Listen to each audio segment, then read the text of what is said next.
வணக்கம். செய்திச் சுருக்கம். ஜனநாயகன் ரிலீஸில் சிக்கல், அரசியலில் சிக்ஸர் அடித்த விஜய், முக்கிய அறிவிப்பை வெளியிட்டு பரபரப்பு. ஜனநாயகன் படத்தை திரையிட சென்னை ஹைகோர்ட் அனுமதி வழங்கினாலும் மீண்டும் தணிக்கை செய்த பிறகுதான் சான்று வழங்குவோம் என சென்சார் போர்டு விடாப்பிடியாக அப்பீல் செய்துள்ளது. இதனால் ஜனநாயகன் ரிலீஸுக்கு சிக்கல் தொடருகிறது. ஜனநாயகன் படத்துக்கு கடைசி நேரத்தில் இப்படி ஒரு இடத்திலிருந்து சிக்கல் வரும் என விஜயை எதிர்பார்த்திருக்க மாட்டார். சென்சார் போர்டு பிரச்சனையின் பின்னால் பாஜக இருப்பதாக பரவலாக குற்றச்சாட்டுகள் வைக்கப்படும் நிலையில் தவிக தலைவர் என்ற வகையில் விஜய் அரசியல் பணிகளில் தீவிரம் காட்டி வருகிறார். தேர்தல் அறிக்கை தொடர்பாக அவர் முக்கிய அறிவிப்பு ஒன்றை வெளியிட்டுள்ளார். அதன் விவரம் வருமாறு: தமிழ்நாட்டு மக்களின் முன்னேற்றத்தையும் மாநிலத்தின் ஒட்டுமொத்த வளர்ச்சியையும் நோக்கமாக கொண்டு நடைபெறவுள்ள சட்டசபை தேர்தலை முன்னிட்டு தமிழக வெற்றிக் கழகம் சார்பில் தேர்தல் அறிக்கை தயாரிக்கப்படவிருக்கிறது. இதற்காக சிறப்பு குழு அமைக்கப்படுகிறது. இந்த குழு தமிழகம் முழுவதும் பொதுமக்கள், சிறு குறு தொழில் அமைப்புகள், தொழிலாளர் அமைப்புகள், பொருளாதார மற்றும் தொழில் வல்லுநர்கள், வர்த்தக சபைகள், பல்வேறு ஊழியர் சங்கங்கள், விவசாய சங்கங்கள், கல்வியாளர்கள், டாக்டர்கள், நர்சுகள், மகளிர் அமைப்புகள், இளைஞர் அமைப்புகள் உள்ளிட்ட பல்வேறு தரப்பினரின் கருத்துக்களையும் தேவைகளையும் அறிந்து தரவுகளை பெற உள்ளது. அவர்களிடமிருந்து பெறப்படும் தரவுகளின் அடிப்படையில் தமிழ்நாட்டு மக்களையும் ஒட்டுமொத்த மாநிலத்தையும் வளர்ச்சி பாதையில் கொண்டு செல்லும் வகையில் தேர்தல் அறிக்கையை அந்த சிறப்பு குழு தயார் செய்ய உள்ளது. KG Arunraj, JCD Prabhakar, A Rajmohan, TSK Mayuri, A Sampathkumar, M Arul Prakasam, Vijay Baranibalaji, J Mohammed Parvez, TK Prabhu, K Christy Prithvi, MK Thenmozhi Prasanna, M Sathyakumar ஆகியோர் குழுவில் இடம்பெற்றுள்ளனர். தேர்தல் அறிக்கை தயாரிப்பு குழுவினருக்கு கட்சியினர் முழு ஒத்துழைப்பு வழங்க வேண்டும். ஒவ்வொரு பகுதியிலும் சம்பந்தப்பட்ட அமைப்பினரை குழுவினர் சந்திக்கும் போது தேவையான அனைத்து உதவிகளையும் கட்சியினர் செய்து கொடுக்க வேண்டும் என விஜய் வேண்டுகோள் விடுத்துள்ளார். அண்மையில் தவிகவில் இணைந்த காமராஜரின் பேத்தி மயூரி, அதிமுக முன்னாள் MLA JCD பிரபாகர் ஆகியோருக்கு விஜய் முக்கிய பொறுப்பை வழங்கியிருப்பது குறிப்பிடத்தக்கது.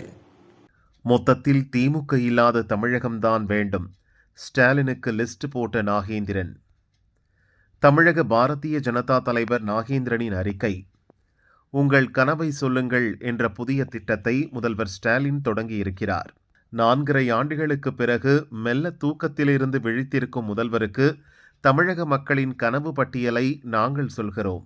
சீரான சட்டம் ஒழுங்கு, கள்ளச்சாராயம், கஞ்சா இல்லாத தமிழகம், பெண்கள் குழந்தைகளுக்கு பாதுகாப்பான தமிழகம், திமுகவின் வெற்று விளம்பரம் இல்லாத தமிழகம், அரசு துறைகளில் ஊழல் இல்லாத தமிழகம், ஆசிரியர்கள், அரசு ஊழியர்கள் தன்மானத்துடன் வாழும் தமிழகம், தூய்மை பணியாளர்கள், விவசாயிகள், அங்கன்வாடி ஊழியர்கள் கண்ணீர் சிந்தாமல் வாழும் தமிழகம், அரசின் அநீதிகளை எதிர்த்து கேள்வி கேட்பவர்களை அடக்கும் பாசிசம் இல்லாத தமிழகம், விசாரணை கைதிகள், புலம்பெயர்ந்தோர் உள்ளிட்ட எவரும் கொல்லப்படாத தமிழகம், கல்விக்கடன் தள்ளுபடி செய்வோம், அரசு ஊழியர்களை பணி நிரந்தரம் செய்வோம், கேஸ் சிலிண்டர் விலையை குறைப்போம் என்று பல்வேறு வாக்குறுதிகளை கொடுத்து தமிழக மக்களை ஏமாற்றாத அரசு, இந்து மத வெறுப்பு இல்லாத அரசு. மொத்தத்தில் திமுக இல்லாத தமிழகம் வேண்டும். அதுவே தமிழக மக்களின் கனவு. தமிழக மக்களின் இந்த கனவு வெகு விரைவில் நிறைவேறும் என்று நாகேந்திரன் கூறியுள்ளார். திடீரென திசை மாறிய புயல் சின்னம், 18 ஊர்களுக்கு கனமழை எச்சரிக்கை. லிஸ்டில் உள்ள ஊர்கள். முக்கிய வானிலை அப்டேட். வங்கக்கடலில் நிலவி வரும் புயல் சின்னம் காரணமாக தமிழகத்தில் இன்று முதல் கனமழை பெய்யும் என்று சென்னை வானிலை மையம் கூறியுள்ளது. அதன் அறிக்கை: நேற்று தென்கிழக்கு வங்கக்கடல் மற்றும் பூமத்திய ரேகையை ஒட்டிய இந்திய பெருங்கடல் பகுதியில் நிலவிய ஆழ்ந்த காற்றழுத்த தாழ்வு மண்டலம் இப்போது மேற்கு மற்றும் வடமேற்கு திசையில் நகர்ந்து வருகிறது. இன்று பகல் நிலவரப்படி இலங்கையின் திரிகோணமலையில் இருந்து தென்கிழக்கு 250 கிலோமீட்டர் தூரத்திலும், சென்னையிலிருந்து தென்கிழக்கே 710 கிலோமீட்டர் தூரத்திலும் நிலை கொண்டிருந்தது. இது மேலும் வடமேற்கு திசையில் நகர்ந்து வடக்கு இலங்கை கடலோர பகுதிகளில் திரிகோணமலை, யாழ்ப்பாணம் இடையே நாளை மதியம் அல்லது மாலை கரையை கடக்கும் என்று எதிர்பார்க்கப்படுவதாக வானிலை மையம் கூறியுள்ளது. இந்த புயல் சின்னம் இலங்கையின் ஹமாந்தோட்டை, கல்முனை இடையே இன்று மாலை அல்லது இரவில் கரையை கடக்கும் என்று நேற்று வானிலை மையம் கணித்திருந்தது. ஆனால் அதன் திசையில் ஏற்பட்ட மாற்றம் காரணமாக கரையை கடக்கும் இடம், நேரம் மாறிவிட்டது. அதேபோல் தமிழகத்தில் 9, 10ஆம் தேதிக்கு மட்டுமே கனமழைக்கு வாய்ப்பு இருந்தது. இப்போது 11ஆம் தேதியும் கனமழை பெய்யும் என்று வானிலை மையம் கணித்துள்ளது. அதன்படி இன்று திருவாரூர், நாகப்பட்டினம் மற்றும் காரைக்காலில் மிக கனமழைக்கான ஆரஞ்சு அலர்ட் விடுக்கப்பட்டுள்ளது.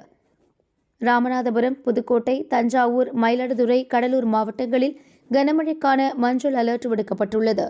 நாளை கடலூர், மயிலாடுதுறை, திருவாரூர், நாகப்பட்டினம், புதுச்சேரி மற்றும் காரைக்காலில் மிக கனமழைக்கான ஆரஞ்சு அலர்ட்டும், திருவள்ளூர், சென்னை, காஞ்சிபுரம், செங்கல்பட்டு, விழுப்புரம், கள்ளக்குறிச்சி, அரியலூர், தஞ்சாவூர், புதுக்கோட்டை, ராமநாதபுரம் மாவட்டங்களில் கனமழைக்கான மஞ்சள் அலர்ட்டும் விடுக்கப்பட்டுள்ளது. நாளை மறுநாள் திருவள்ளூர், சென்னை, காஞ்சிபுரம், செங்கல்பட்டு, விழுப்புரம், திருவண்ணாமலை, வேலூர், ராணிப்பேட்டை, புதுச்சேரியில் கனமழைக்கான மஞ்சள் அலர்ட் விடுக்கப்பட்டுள்ளது.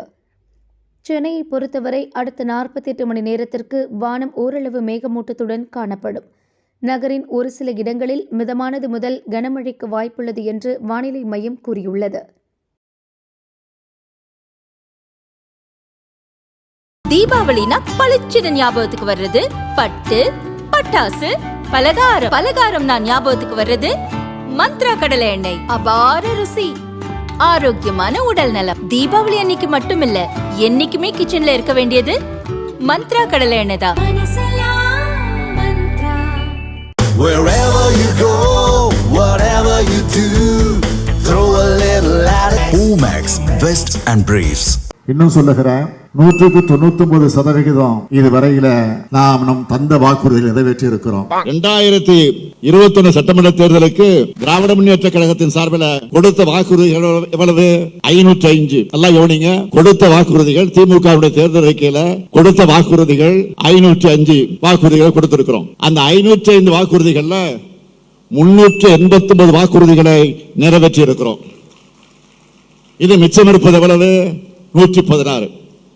ஆக இன்னும் 114 வாக்குறுதிகளை நிறைவேற்றணும். தேர்தல் நேரத்தில் அறிவித்த திட்டங்கள் 190% மேல் நிறைவேற்றி காட்டியிருக்கிறோம். இன்னும் மிச்சம் இருக்கக்கூடிய திட்டங்கள் என்ன என்று கேட்கலாம். இதில் நிறைவேற்றப்பட்ட திட்டங்கள், அறிவித்த திட்டங்கள் பல, அறிவிக்காத தேர்தல் நேரத்தில் சொல்லாத திட்டங்களும் நிறைவேற்றப்பட்டிருக்கிறது. அதை நீங்கள் மறந்துவிடக் கூடாது.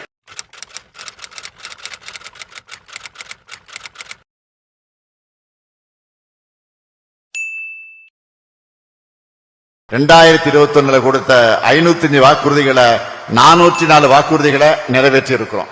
இந்த சாதனையை செஞ்சது திராவிட மாடல்.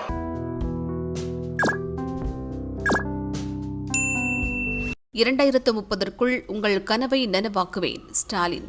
முதல்வர் ஸ்டாலினின் அறிக்கை. மக்களின் தேவைகளை கேட்டு அதனை திட்டங்களாக கொடுப்பதே மக்களாட்சியின் உண்மையான நோக்கம். அதனை நிறைவேற்றுவதே திராவிட மாடல் அரசு. உங்கள் கனவை சொல்லுங்க என்று உங்கள் வீடு தேடி வர உள்ள எங்களது குழுவிடம் உங்கள் கனவை பகிர்ந்து கொள்ளுங்கள்.